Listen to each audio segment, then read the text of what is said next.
Okay.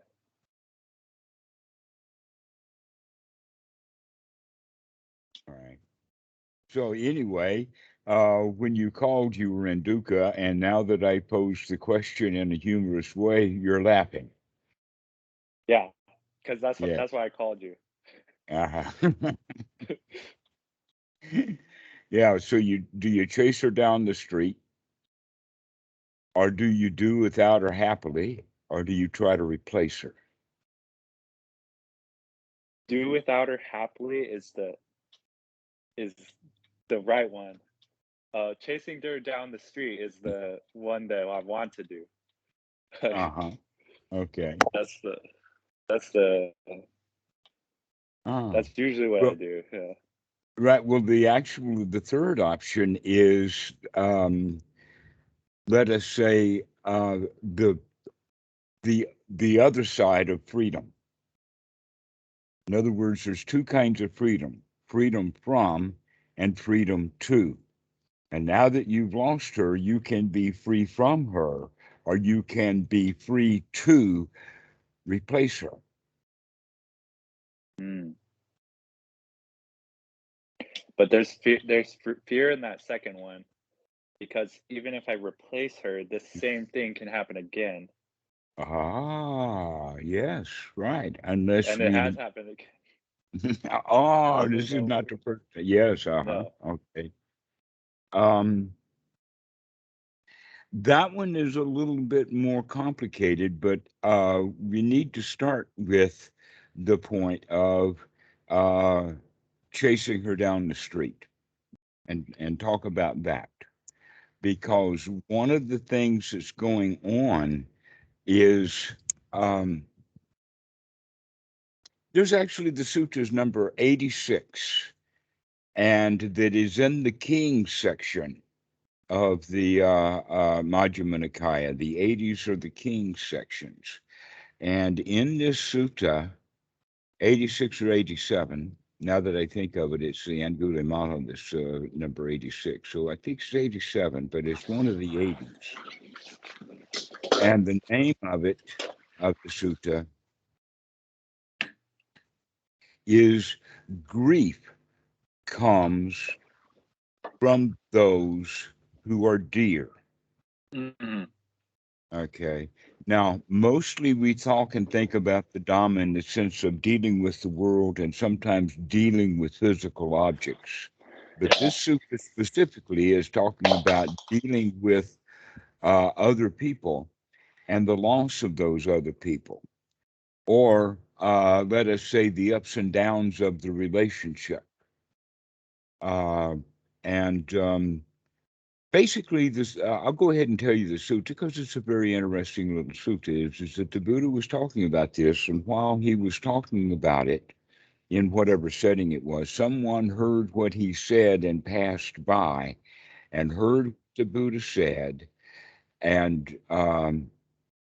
then went to play gambling, whatever the version of card games were 2,500 years ago. I think that they played bones or dice, but in any case. While he was playing dice, he told everyone playing dice about what the Buddha had said, that grief comes from those who are dear. And that someone then heard that. And this woman who heard that happened to have been working in the palace, that in fact she knew the queen. And so she took it to the queen and told her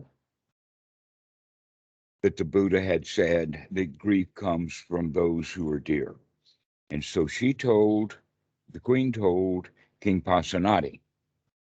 And this woman that had told the queen, that worked for the queen, by the way, this was the beginning of a relationship because the king and queen now sent this woman to hear what the Buddha had to say and ask questions on behalf of King Pasenadi. So she was a kind of a runner now.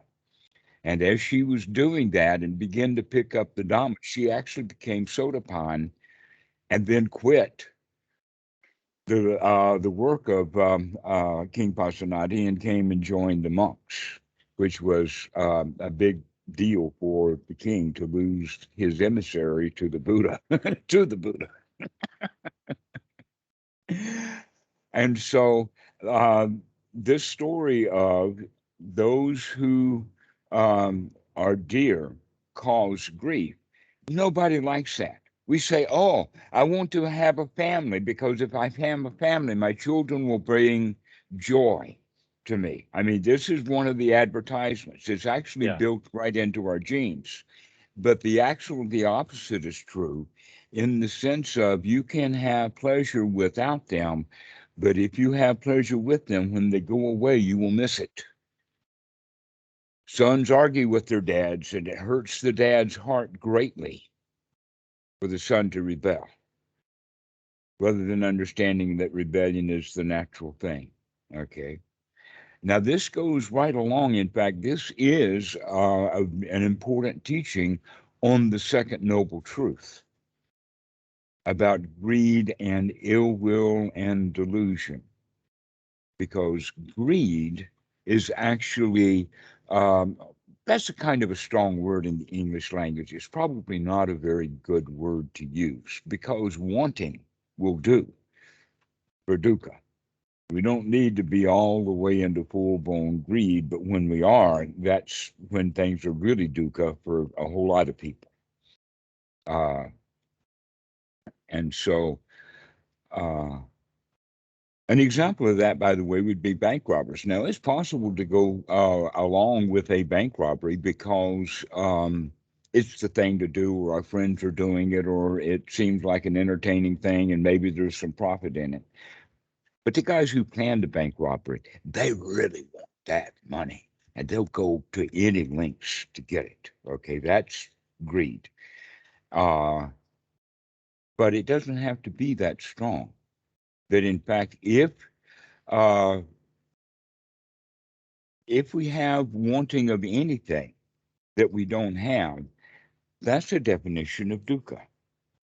And so here's the sequence of events. And I often use the concept of a car because young men know about this one. That we see that car, maybe the advertisement or somebody selling it, or we get the eye on it, and then we want that car. Gotta have that car. Then we get that car and we're all happy for joy, but now we got to work on that car and polish it and do all kinds of stuff.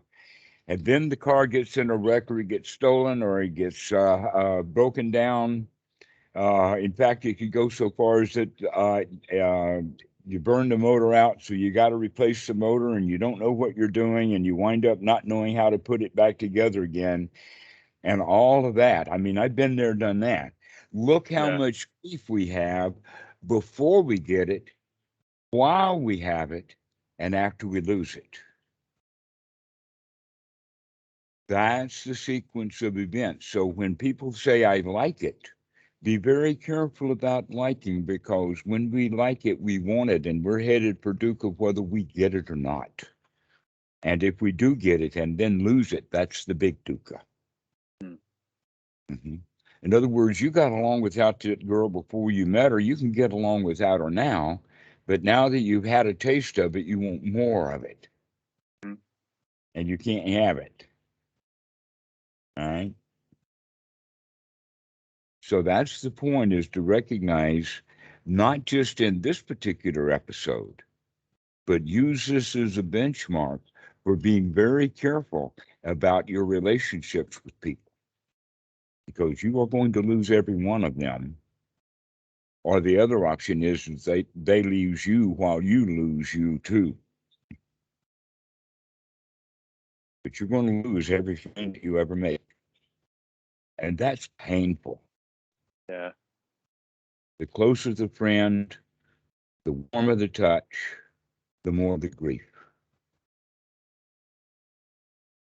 And in fact, I would be honest with you to say that the largest grief that I've ever experienced in my life was not just long ago, it was kind of recent.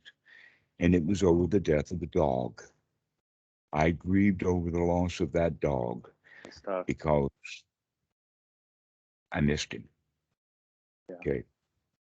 Uh, And that in a way, I kind of used the dog to let out all the grief that I never let myself have over the death of my mom and my dad and family, and also this, that, and the other job, and all the motorbikes that I've ever owned. Okay, so that's the whole thing is that there's a grieving process that we all go through. Some of us do it well, wisely, and I'm giving you today the wisdom to recognize that this grieving process is because of your own grasping and clinging and wanting and desire. And so now we can bring wisdom into it in the sense of how we're going to treat our relationship with others. In fact, with my mom, because she was heading for years and years deeper into Alzheimer's to the point that she actually became quite upset in longing and desiring for me when I would call. When are you coming home? Oh, I want to see you, that kind of thing. So I actually put her in a state of longing and clinging by calling her. So I even stopped calling her because I knew that I was giving her suffering, that with the Alzheimer's, out of sight is out of mind completely. Mm, And so she's much better off by not having me around. mm, And I gave myself permission to do that happily rather than prematurely grieving over the loss of my mom, because in fact, that was the recognition that she's dead. My mom, whoever my mom was, is dead, and this lady is not my mom. mm. And so that helped with that considerably, so that when she actually did die, it was like, well, I knew that was coming. Yeah. The only regret that I have is that in our family we have a tradition of people living to age 100. My grandmother, my great great grandmother, my grandmother, my great grandmother, and my great great grandmother all lived before over 100. My great great grandmother was born in 1859, and when I was 14, I was a pallbearer at her funeral. That's how long I knew her, in her 90s and into the hundreds. So with my with my grandmother, she had three sisters. The four of them, all of them lived over 100, except for one who died at the age of 97. And they called that an infant mortality because she didn't make it over the hump. Well, my mom didn't make it over the hump either. She died at 96, I think, 97. That's still pretty long. That's still good compared to most people. Well, it's got something to do with the genes, or maybe it's got something to do with the farming.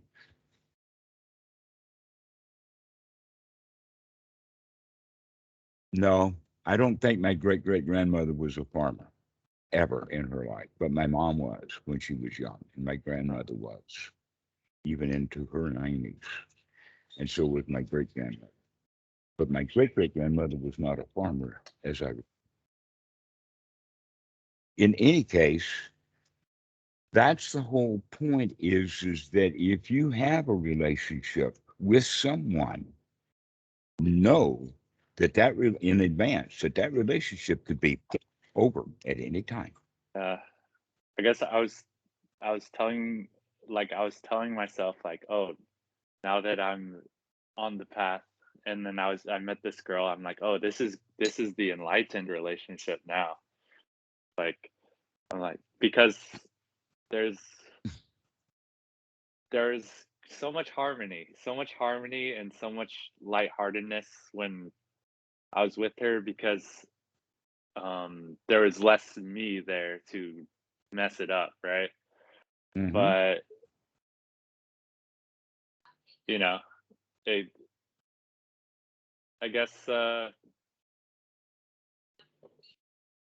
it doesn't always turn out that way, even if it at in the moment, at certain times in the moment, she is there's no dukkha in her. Like I could see that she is in the satisfaction, and I could feel that, Mm-hmm. but it changes changes in an instant.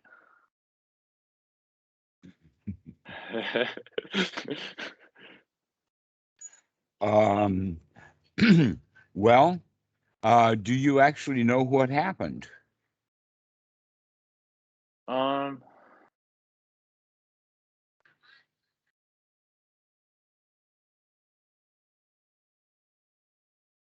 Yeah, I guess I got into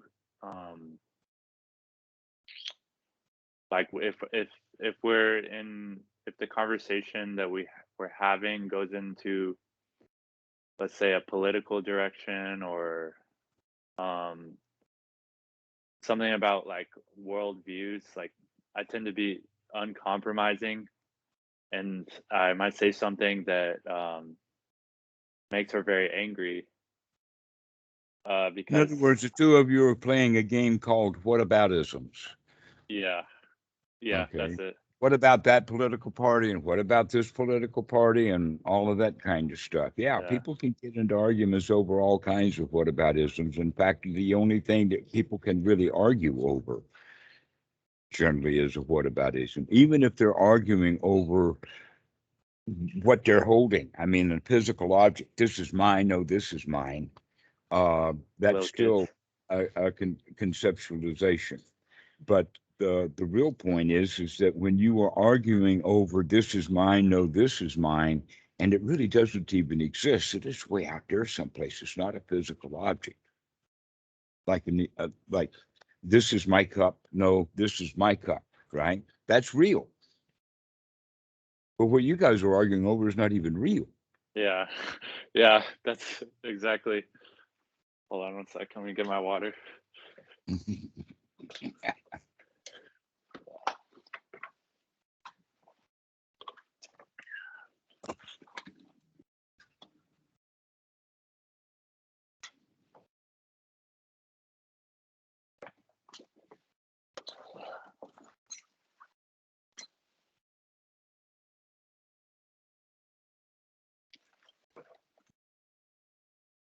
Yeah, not even real. So I, I'm my own worst enemy in this thing. Where if she brings up a whataboutism, what I could have done is just go along with it and just be happy with her, and just like, yeah, just agree. Because it doesn't matter. It's not something that's a real issue. It's a concept, right? It's Concept. not. I don't have to agree with her like political views. Okay. Here's a way of thinking about it, and this goes in all kinds of directions, actually. Um, and that is that we all have views in the sense of viewpoints, world views. And when anything interrupts our worldview, we don't like it. Mm-hmm. And everyone is like that.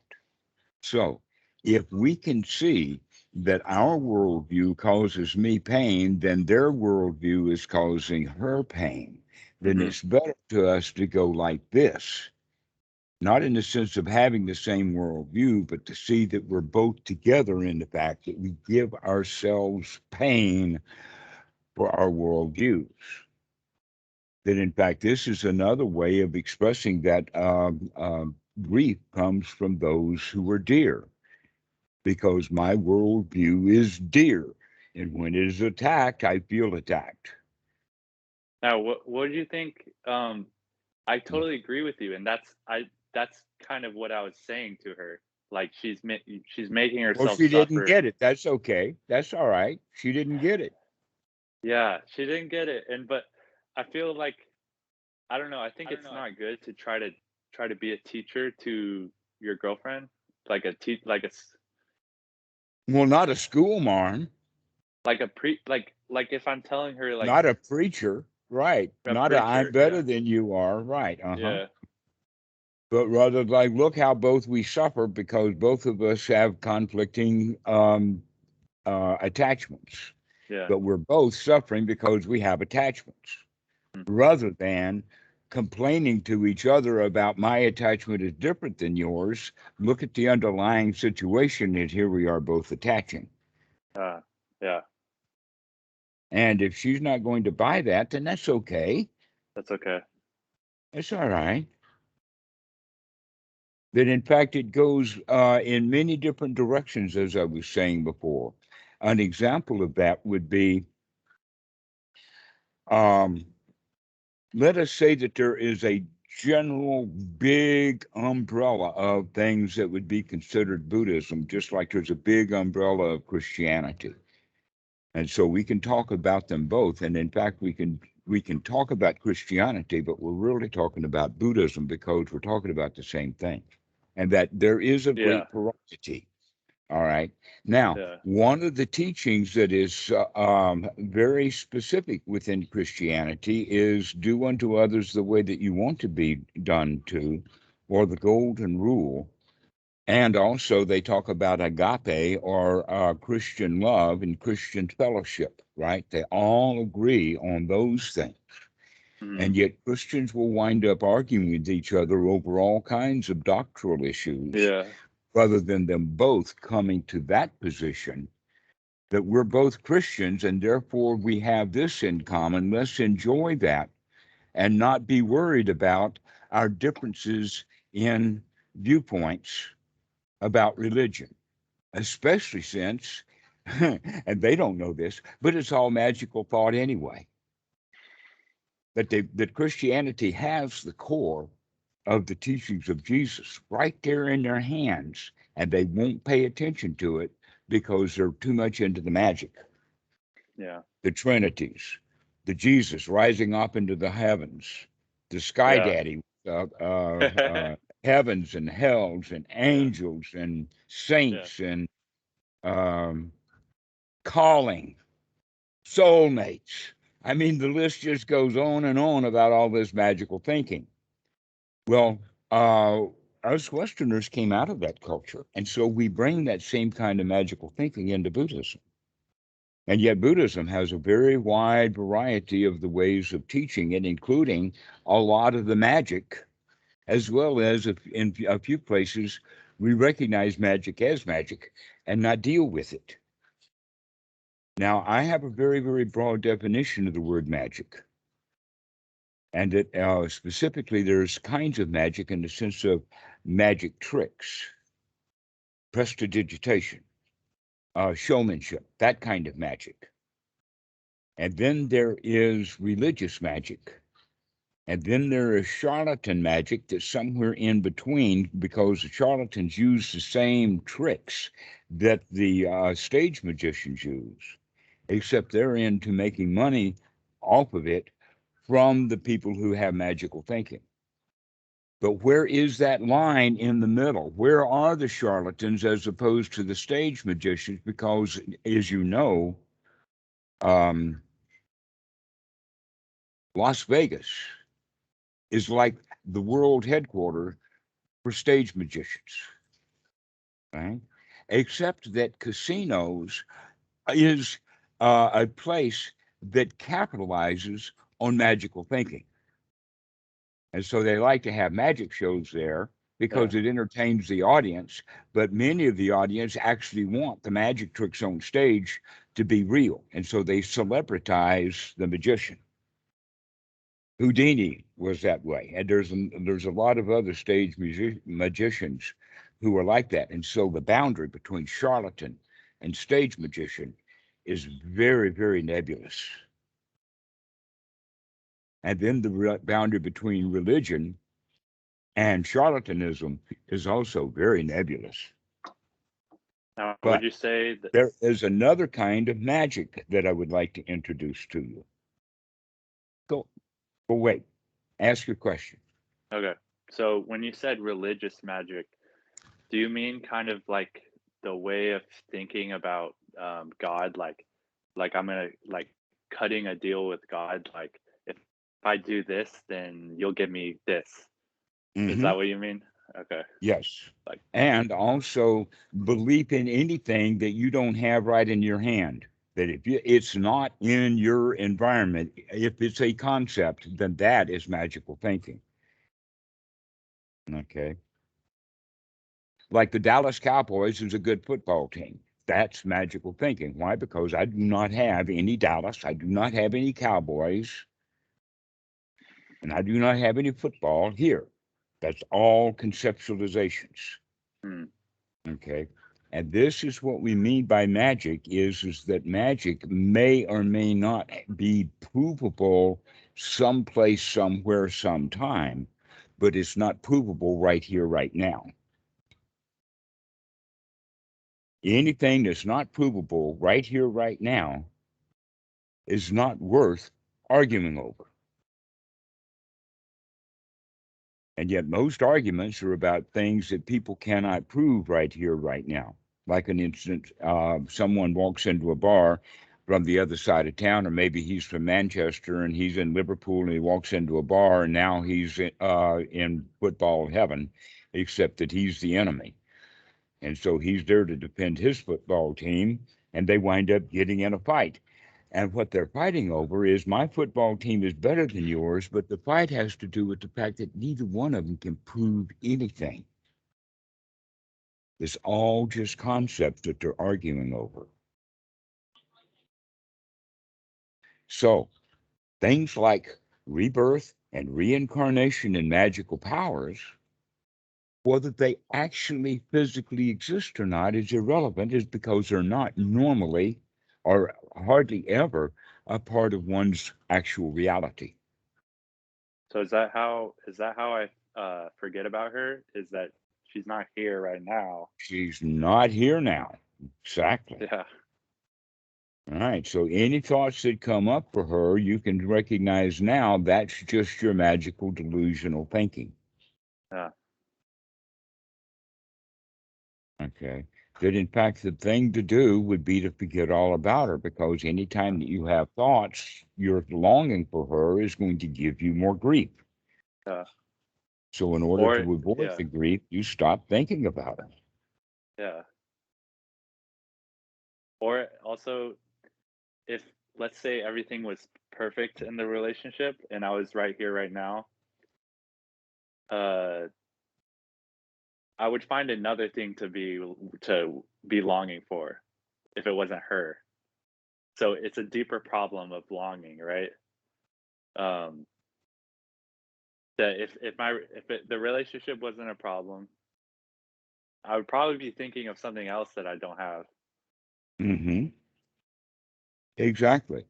So the whole point then is looking at it early in the sense of wanting things we don't have versus wanting to keep the things that we do have that we like versus wanting things after we've lost them, because that's the heaviest dukkha. And that's where you are with her now. Yeah. It's Yeah. after you've lost her.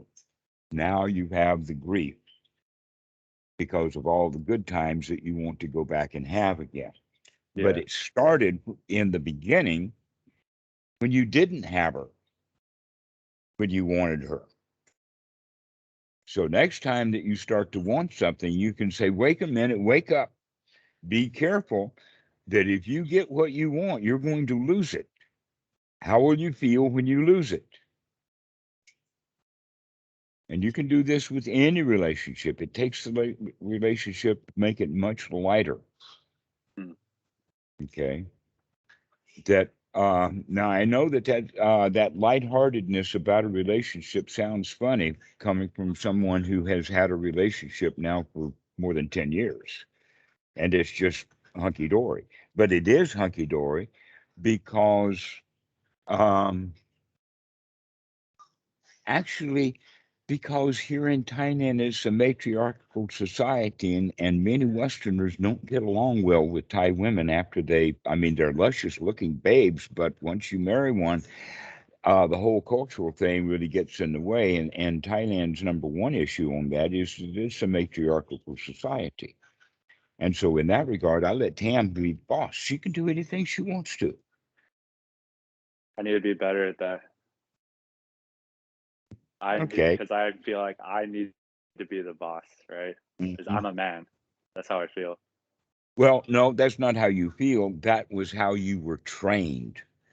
That's how I was And you trained. were trained to feel that way. Right.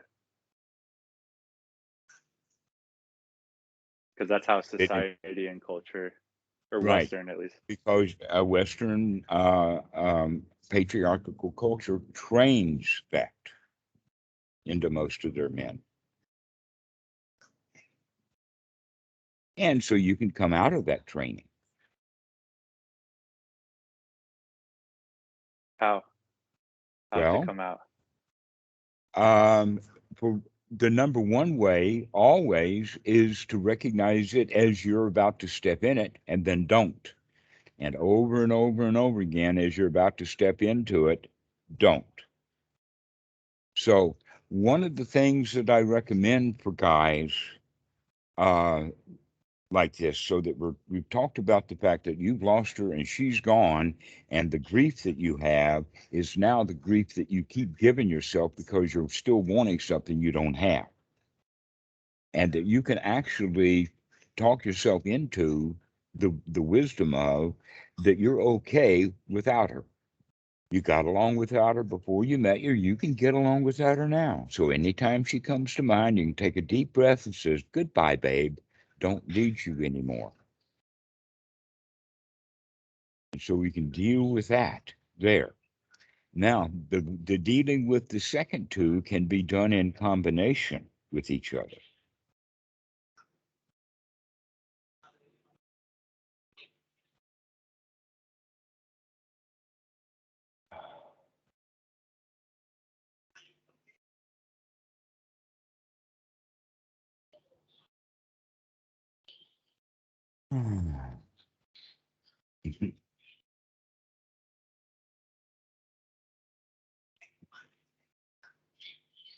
Yeah, goodbye moment.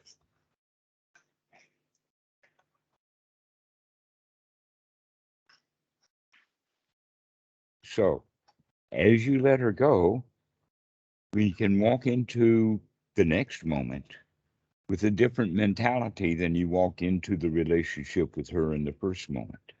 And so I'm going to introduce to you, I don't even know whether it's on the internet or not because I've known about it since I was a kid. It's called Sadie Hawkins Day. Have you ever heard the term? I don't think it is part of our There was culture. there's a dance in high school called the Sadie Hawkins dance where the girl is supposed to ask the guy. All right, so it's Yeah. been reduced to a dance. Yeah. All That's right. So now that you know that dance, let's start doing that dance. All right. In other words, now it's time for you to play hard to get. that's how this all started. Like she came to me, you know. Okay. Yeah. Well, all right. So this is just the second verse then, same as the Yeah, first. second verse. Yes. So that's how we're going to replace her or not, is Or not. depending upon what happens.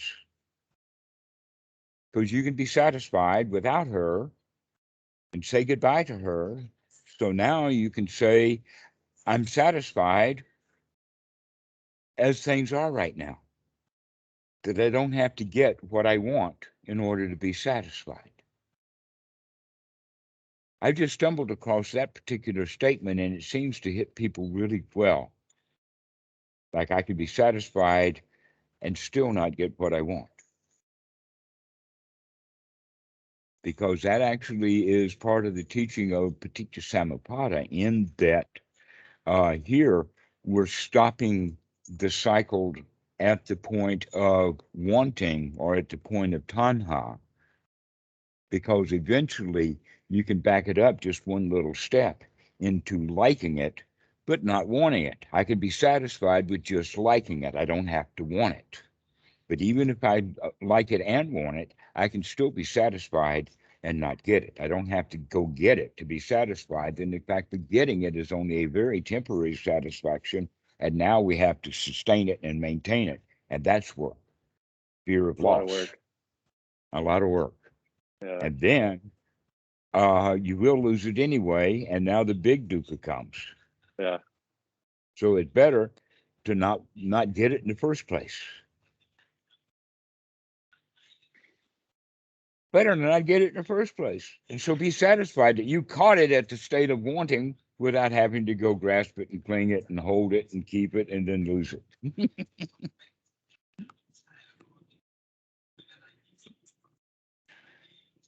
And so this is a statement that is so anti-Western culture, but you could see that it was also anti-culture in the time of the Buddha.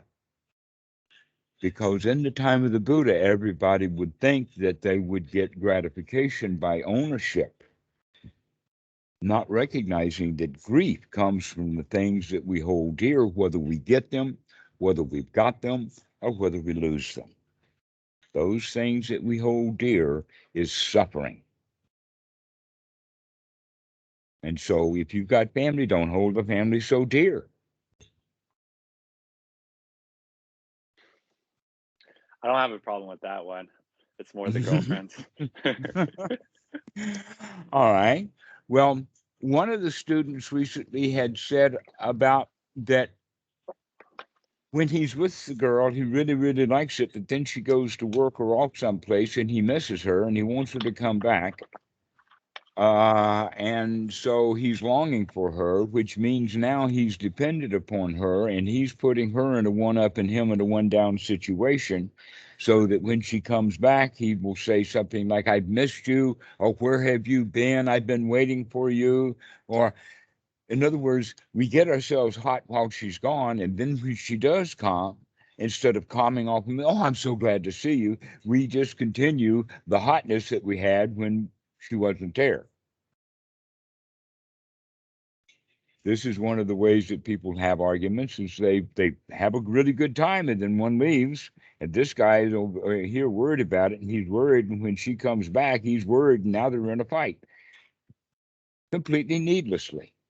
I actually remember that happening to me one time when I was at university and I was daddling around with the students and not coming home, or actually the appointment that I had made with this lady, an old friend of mine anyway.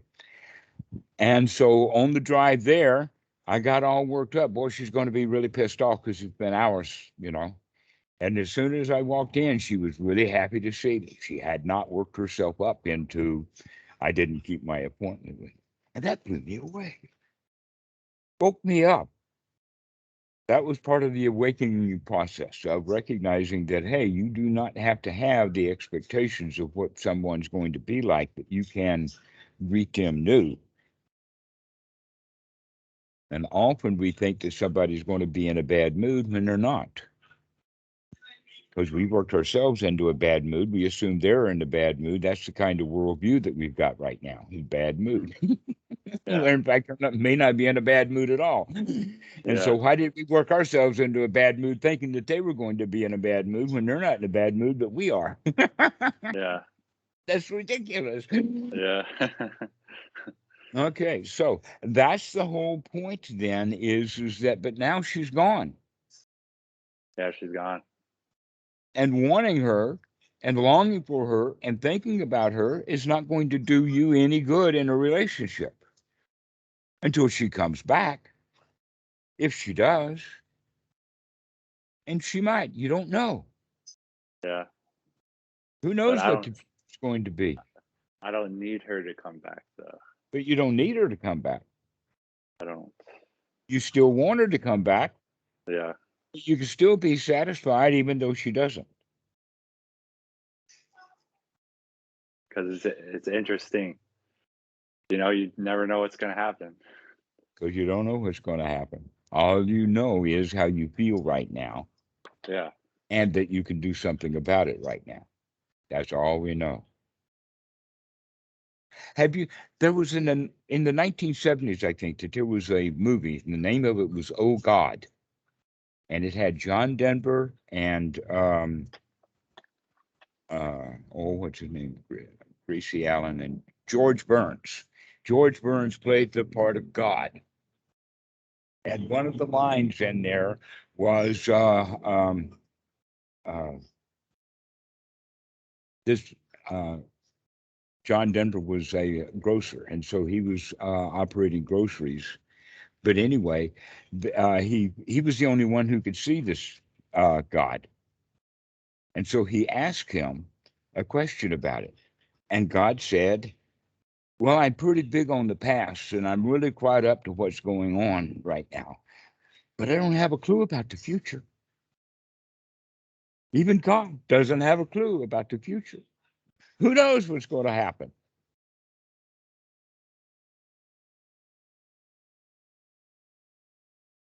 We don't know what's going to happen. Question is, can you be satisfied with what is happening and get used to being satisfied with what is happening? And then whatever is happening, you can be satisfied with that. I think it's easier to be satisfied with not knowing what's going to happen, whereas before I know what's going to happen. Like, oh, I'm doomed. I'm alone now. But I don't know that. Like, I don't know what's going to happen. Well, I about mean, doomed, that's a feeling, isn't it? A feeling of terror and loss and yeah, that's a feeling. exposure. Right, that's just a feeling.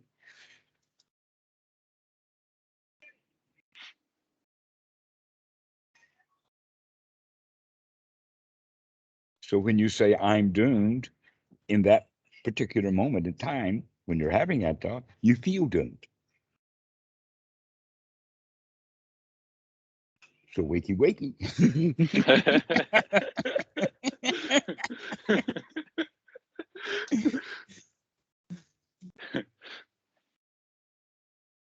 So that whole idea then about Sadie Hawkins means let the future pay its call on you rather than you out pursuing and looking and grasping and clinging and wanting and following your desires, because they're all following your desires is going to wind up in grief. Happens for everybody. But if I'm satisfied, then everything that does happen is coming to me on my terms, right? That's why Yeah, you're you said setting a new set of rules here. Before you just were following a set of rules that you'd picked up your whole life, right? Yeah. Now you're going to be following a new rule. What is the new rule? Dukkha, dukkha, nirodha. If you see that, don't step in it.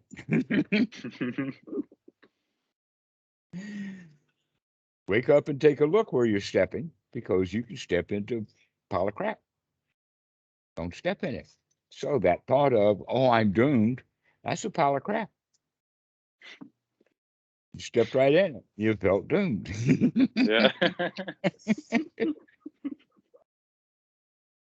That's what you're saying the other day. You're saying, I think you're saying something about how the arhat is always winning because he's making the rules. And what is the rule? Dukkha, dukkha, nirodha. That's the only rule he's got. So he always wins because he's the one who makes the rules in his life. Say, there's dukkha, and then don't do it. Don't do it. And that's the game, like just like over and over, right? Right, that's the game. And we learn to play the game over and over and over again. That's how we get good at the game, is because of that repetition over and over and over again.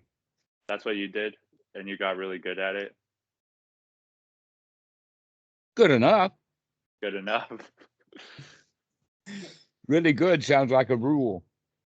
That's a rule. You're right. And then even a higher rule is perfect. You got to be perfect. No, I just got to be, good enough. And things right now, yeah. Because then I'd do that. I would make that rule that when I get to dukkha nirodha, I'm like, there's never going to be dukkha again. And then that's my new rule I made. New rule. Exactly. Well, we don't know what the future is going to be. The question is when it comes, are you ready for it? That's a much better way of looking at it of, I've got it wired and that's never going to happen again, because we don't know what the future is going to be. That's one of the problems with what you would call renunciation or taking vows. Renunciation means that in advance, I'm not going to do this, like a vow of silence or a vow of poverty or something like that. And we don't know what the future is going to be. And in fact, there's a really funny joke about it in the movie from Monty Python called The Life of Brian. I remember a lot of old movies in the day when I was watching movies. Yeah, I saw some. I think I saw most of the Monty Python movies. Okay. Well, Brian was being chased by the crowd, and while he was being chased, he fell into a pit. And there in the pit was an ascetic, a rishi, a long-bearded dude that had been taking a vow of silence, and he'd been sitting in that pit for 20 years. And Brian fell right on him. And the first thing that he said was, "Oh!" And then he looked at Brian very angry and he says, "You made me break my vow. I've been silent for 20 years."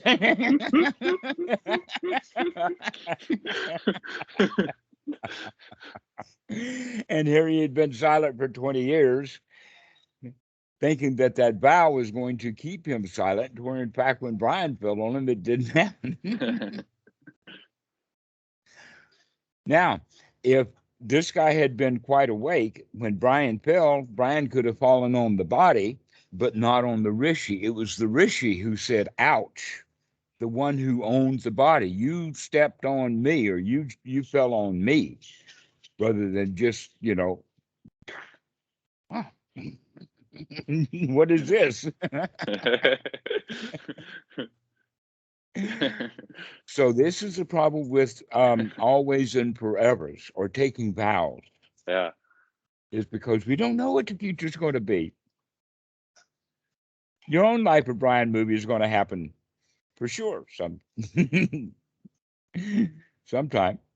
And yeah, but even in the Theravada maps, the idea is that once you're like you attain arhatship, right, and then you can never. It's like the way it's written seems like it's like, well, now there's no chance. That's in the later literature. I think that's the the wrong idea.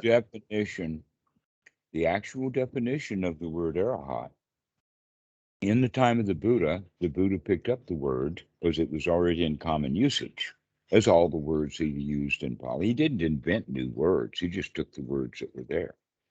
And the word arahat means one who is worthy of respect, worthy of gifts. You could almost use the word in English language as someone who is honorable. They live an honorable life. Now, we have taken and stolen that word and put it on the judges and politicians, some of the most dishonorable people in our community, and call them honorable. Why? Because they've got power rather than honor. So that's what is an arahat, is one who is worthy of gifts and worthy of respect, worthy of honor. Can you elaborate on what it means to live an honorable life? Kind, generous, fun-loving, no problems, no worries, or let us say they present themselves that way. That they don't take things from other people. They don't lie to other people. Basically, a noble-minded one, and I'm not thinking about an honor in the sense of the politicians in the West, but rather honor in the sense that the mind is noble. When the mind is noble, and I say when, because sometimes your mind is noble, sometimes it's not. Sometimes you feel like a nut, sometimes you don't. When the mind is not noble, can you wake up to that and make it noble? That's the question. But you're not going to be noble all the time. But if you can wake up to this moment, then you can behave nobly. Now, what we mean here nobly is one who has a noble mind doesn't want anything.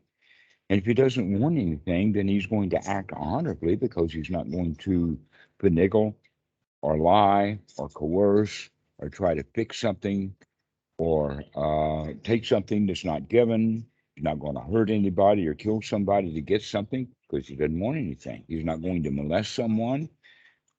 And so in fact, as you hear what I'm doing is I'm going through the precepts.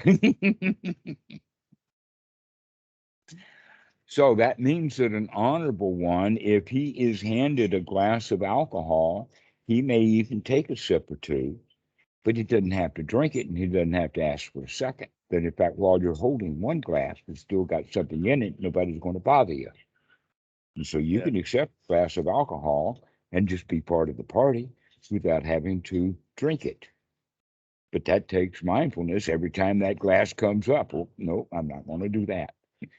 I can hold this glass of alcohol, but I'm not going to drink it. Maybe a Mai Tai, a Bloody Mary, or a Coors, or whatever it is. I don't have to drink it. I'm just holding it. So that would be living an honorable life.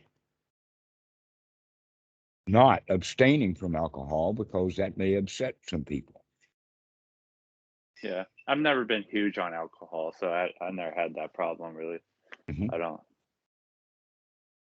My dad was a very heavy drinker. I could see that caused a lot of suffering. Mm. Yeah. Well, I'm glad that you woke up to that because generally alcoholics treat alcoholics. Mm-hmm. In fact, fathers want their sons to drink with them in many cultures.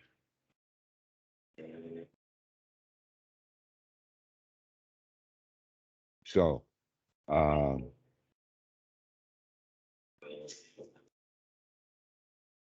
think that we've pretty well covered this topic today. I think that we've gotten somewhere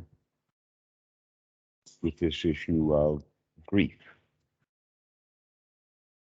and that we can back it up so that we can get to the point that we don't want anything. And then when you're in that state of not wanting anything, then you are worthy of respect because everyone else around you is always wanting something.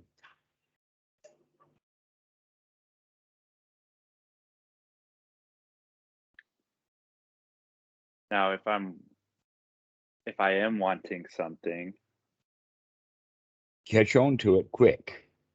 catch on to it. Yeah, catch on that you want something. What if I'm not wanting anything? Desiring desirelessness. Yes, that's called spiritual materialism, wanting spiritual attainments. Yeah, of all kinds. Wanting something that you don't have, exactly. So be happy that you don't have it. Yeah, it's very Desirelessness? simple. No, I don't have desirelessness. That's okay. I still have desires I want. That's okay.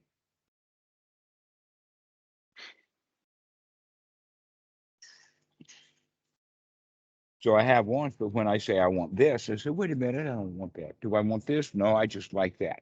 And so I can go through them each one at a time, still holding out that, yeah, I do want some things, just not this, that, and the other thing as they come by one as they occur. I can say, no, not that one in the moment without having to do it all forever. Desirelessness, now that's a forever kind of thing. That's a concept. I see. That's a good one. That's a good one. That's a good one to nail home for sure. Or nailing it home as a concept.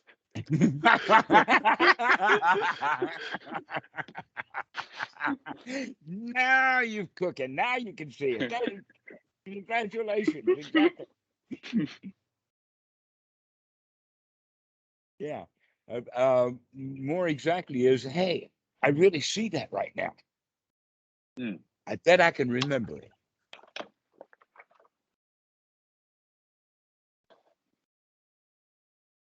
Count on yourself that you can do it again. I can do it again. Yeah, I've done it before. Yeah, I've done it before. Been there, done that. I can do it again.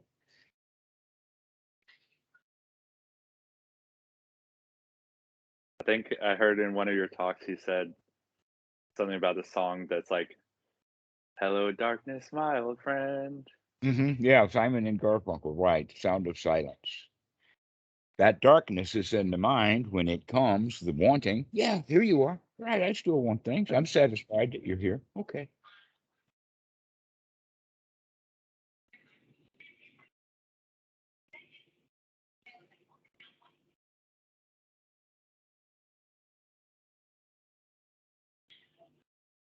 But I don't have to feel bad because I want something. So now I'm having ill will for wanting. Better just to, okay, so I want something. So what? I don't get it. That's all right.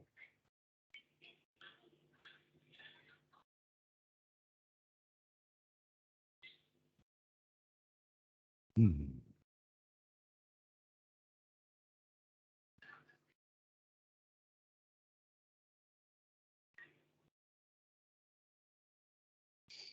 So you could be satisfied with dukkha. Well, yeah. Like when you're picking it up and carrying it out, that's great satisfaction. As opposed to stumbling over it, falling into it, face down in the mud. That's not being satisfied with dukkha, but seeing it, taking it out is very satisfying. Like when you said wakey-wakey, like that's I like that one. That's you wake up to the dukkha, you Mhm. see it, You see it. dukkha, and then it's like it's Aha, I very see it. That's a statement that the Buddha made. Aha, I see you, Mara. That's the wake up. Waking up and seeing it. This is the Eightfold Noble Path we're talking about here. Sati to remember, then the seeing of it, and then to taking the right effort with that dukkha by throwing it out. And then we build that confidence over and over and over again. I can do this. If I did it once, I can do it again. Those are the four major parts of the Eightfold Noble Path. because when you don't see it, you don't know where it is, right? Right. Ouch, but where's the ouch coming from? Right. It feels bigger than it actually is. It feels like everything's dukkha, but if you see dukkha, it's actually not very big. It's just usually like a bodily sensation Mm-hmm. Or just a thought, or a thought, or just a leaning, a weaning.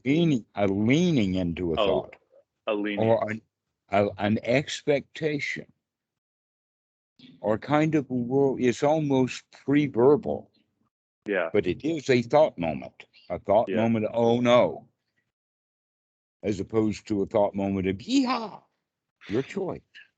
Okay. And you can develop that thought moment of, yeah, we've got this, or yeehaw, from the practice of the Eightfold Noble Path, which is that Samma Sankappa, meaning the mind or the attitude. We call it attitude a lot. And your attitude determines your thoughts.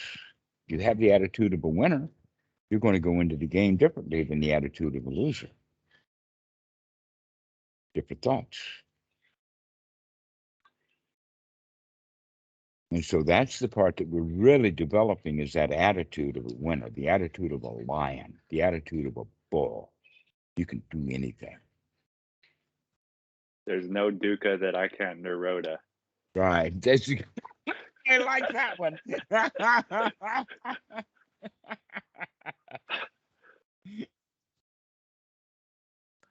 Or another one that I like very much is my job is finished here.